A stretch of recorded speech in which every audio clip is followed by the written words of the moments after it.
So I am actually going to share my diagnosis story. I've never actually really put it together properly before. It's always in broken bits and pieces, and I've just been so busy with life that I just didn't have the time to make that effort. But now I just want to start off. So I got diagnosed back in 2014. I basically was 21, and my symptoms started when I was like 18, 19. Yeah. How it started was I was working. I was literally 2 months away from uni, so I was trying to do my A levels. From there, what happened was at work when I started working, because it was a walking job. So, they used to call it back then, was it shoppers, online shopper. I think they call them pickers now or packers, something like that. I don't know. So I started that job, and it used to start at 4 in the morning till 8. I used to push it to 10 for overtime and stuff. And so when I started this job, my legs just started going numb. Now this job was based all on speed, and my manager would constantly call me in and ask me and tell me that you're a bit slow, blah blah blah, this is that's happening, etc etc. And I would just take that stress and go home. Could barely even sleep. I used to get headaches and migraines like there was no tomorrow. My legs used to hurt so badly. Honestly, when I used to go to the gym, I actually, with a calf machine, it was a seated calf machine. I used to put weights on it and actually put that weight on my thighs to get rid of the pain that I used to experience. But even that wouldn't get rid of it, especially when periods and that used to come. So my work started getting impacted.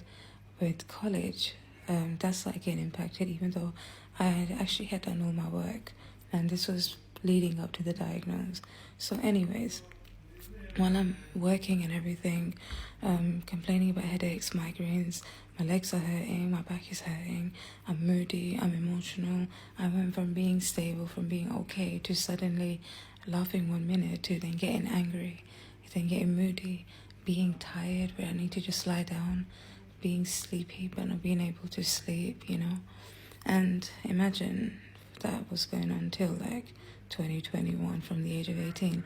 When I would go to my GP, she would actually consider it, oh, it's depression, because I was a teenager, and I just used to go quiet because I really didn't know what to say to that. Like, I'm normal, I think I'm healthy. I didn't really know how to actually fight for myself when it came to the health care system, how you're supposed to ask for help, etc. Because I was just used to think it was embarrassing speaking and talking to them about myself. I was only 18, if you understand what I'm saying.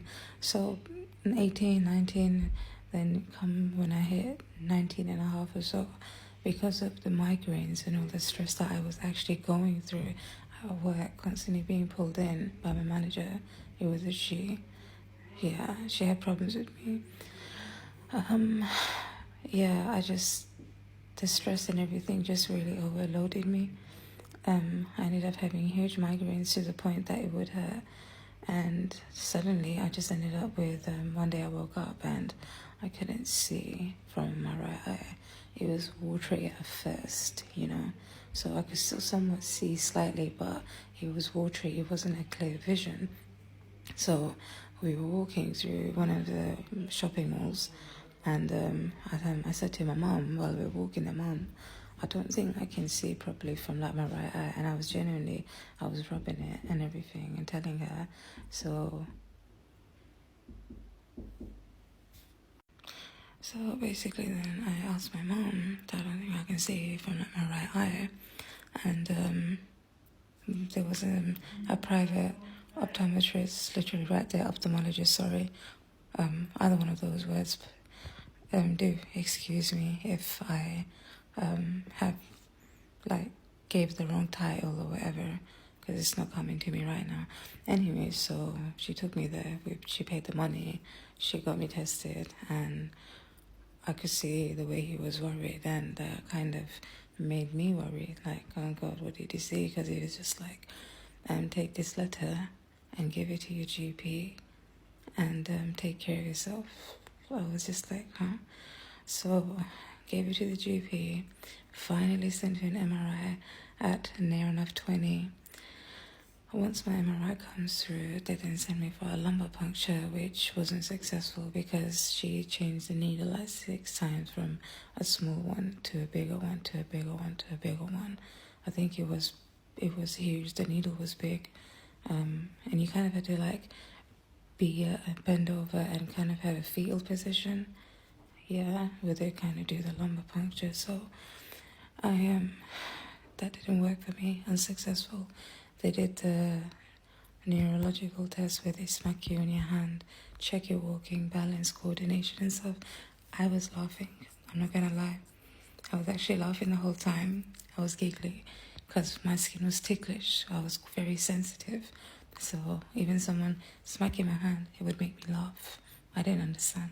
And the neuro, his face was just like this, almost like this poor girl. And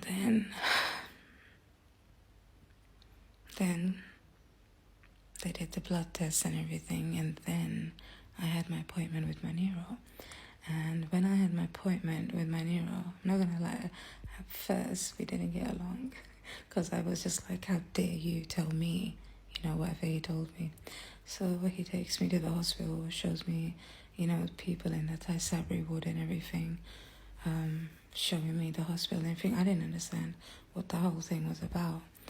And then once he showed me, we sat down and he spoke to me and he told me, unfortunately, I'm so sorry, but you have MS now.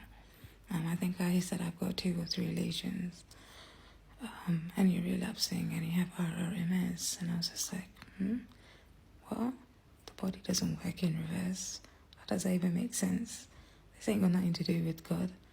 I don't believe this. And he was just like, yeah, so your education and things are going to change for you, and probably by 25 you'll be in a wheelchair. And I was just like, what? That's not going to happen. I come from a life where I train, I take care of myself, I do the right food, etc. And he was just looking at me. So I kind of challenged him that I'm going to keep coming and you're going to see me walking. So I already knew the food, I already knew how to train, but I didn't know how to train with an autoimmune condition. So I've been on and off with that, but I passed my 25th and I was walking, talking, everything was good for me. I did relapse because the medication that I chose to begin with for my first relapse was Avonox, because I got scared. I didn't want to go to the hospital and, be hooked onto the machine because, okay, I won't lie, I basically thought, what? No, that's not me. That's not me. I don't want to be that. Not realizing later on now that I'm going to say it is that be it then or be it later on, you're going to end up in that position anyway because of your health condition. And the relapses mainly, it's because of the relapses, eventually because of failed treatment. So Avonox failed for me. I was on it for like a year. My eyesight didn't come back. I couldn't walk properly. I couldn't go to the cinema. My family, everything, they didn't really understand what was going on with me, but we stopped going to the movies. My life just changed. No one helped me at college. My tutors chose not to believe me. And then, I couldn't see for like 4 years straight.